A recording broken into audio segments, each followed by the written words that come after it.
So the question is how to control the mind and how to do all those controlling factors. First of all, we need to investigate that what is trying to control what, right? When we say that we want to control the mind, or when we say that we want to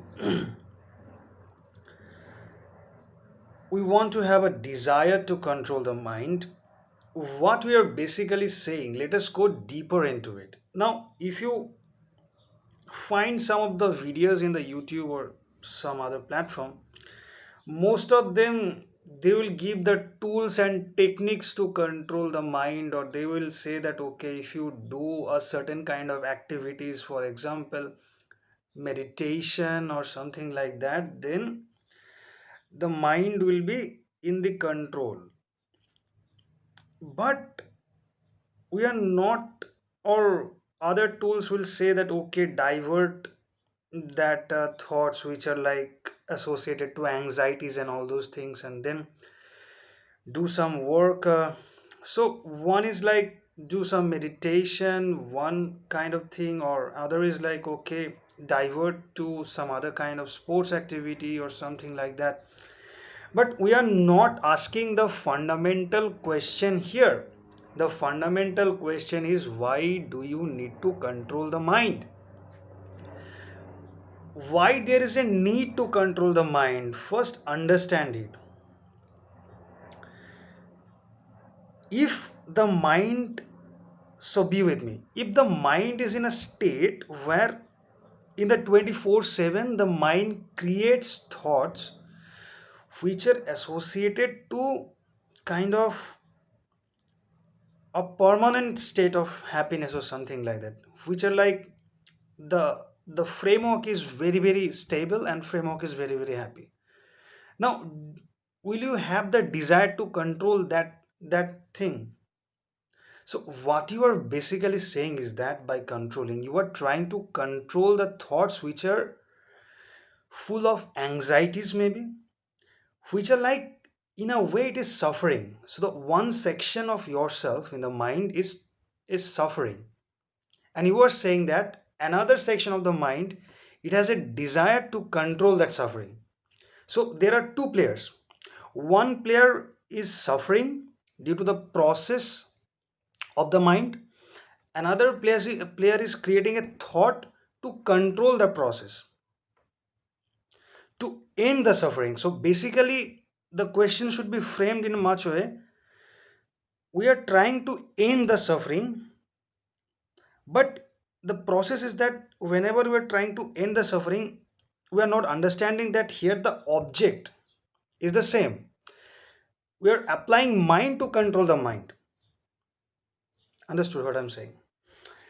We are applying mind, or a one thought of the mind is controlling the other negative thoughts, what the societal conditioning, you may name it anything. So one thought is trying to get out of the anxieties and suffering, and one thought is actually suffering. Otherwise why there is a need to control? If your mind is not suffering, then is there a need to control the mind? So now the question is much more framed actually. So what is the solution then? What is the solution? The solution is very very simple. The thing is that we need to observe it very deeply. Which part of us is suffering? Which part of us is trying to get the freedom? And why that thoughts are arising actually? What we are doing is actually, whenever we are trying to control the mind, or whenever we are trying to put certain activities, for example if you do the diversion, then by doing the diversion actually you are fueling the thoughts to again come back to the same point. Diversion will not help. Diversion will create the gap in a temporary basis, but diversion will create the gap, but again the desire will come after some days or after some time maybe, to again to that back to the same stage. So the solution is observe it. Sit in a particular place and observe the thoughts which are arising out, but do not give the fuel to the thoughts. That is the main problem. Whenever the thoughts are generating, to how to control, by doing so we are creating, we are fueling the thought that okay, if this kind of things are there, then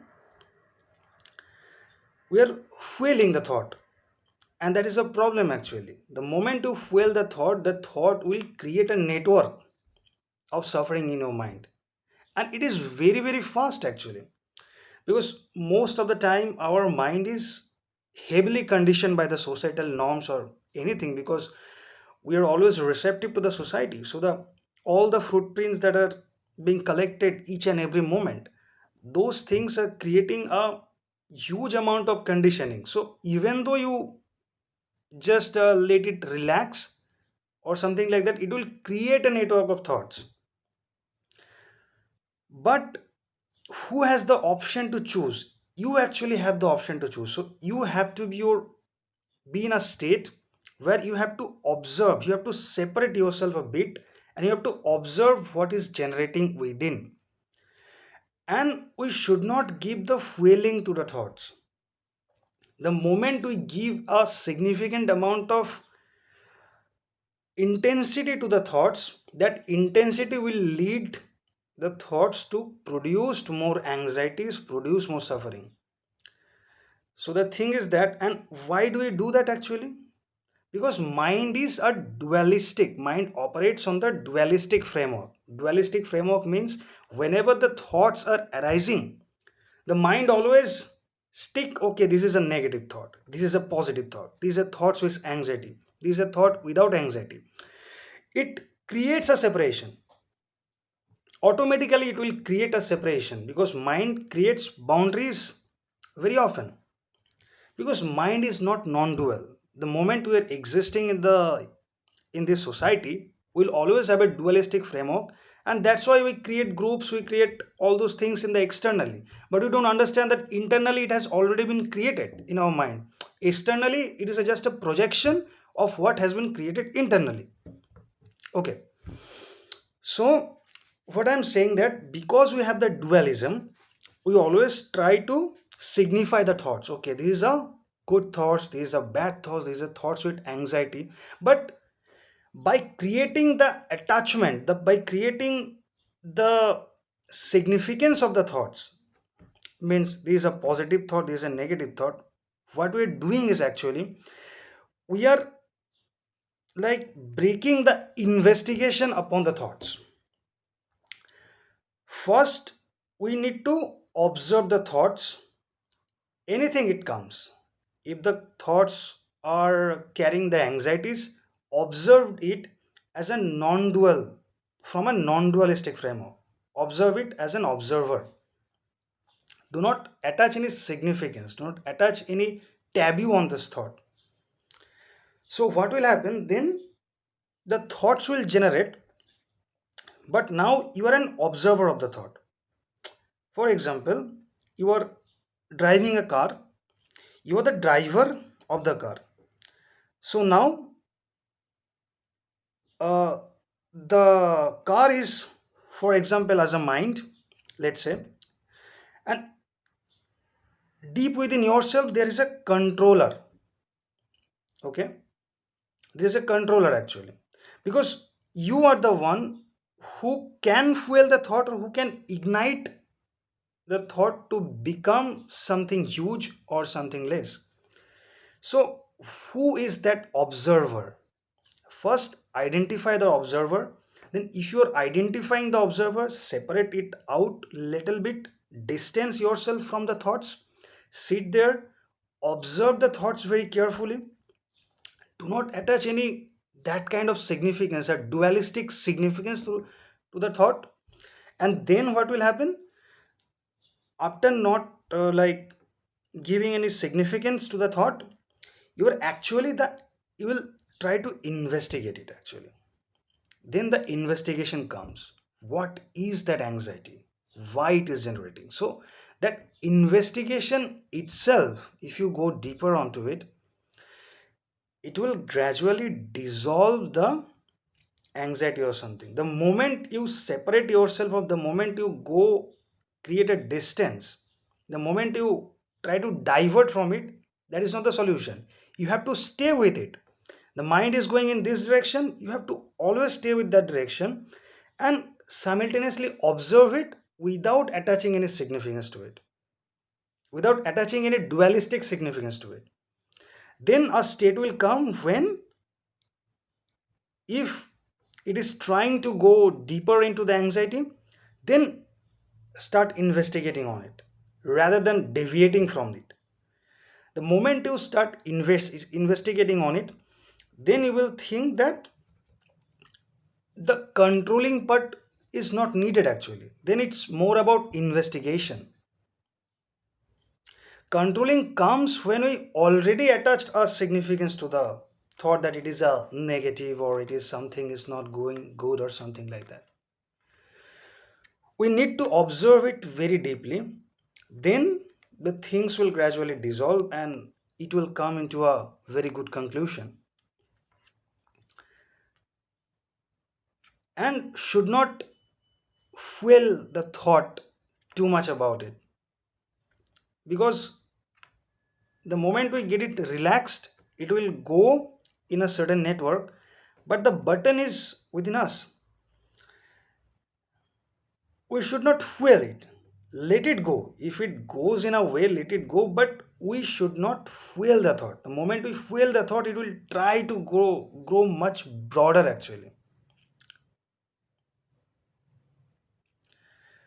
So there is, these games of controlling actually won't work if you do not understand the internal dualistic framework of the mind, because mind is always dualistic, and that dualistic framework will always create a kind of positive and negative, and this two aspect of the same coin.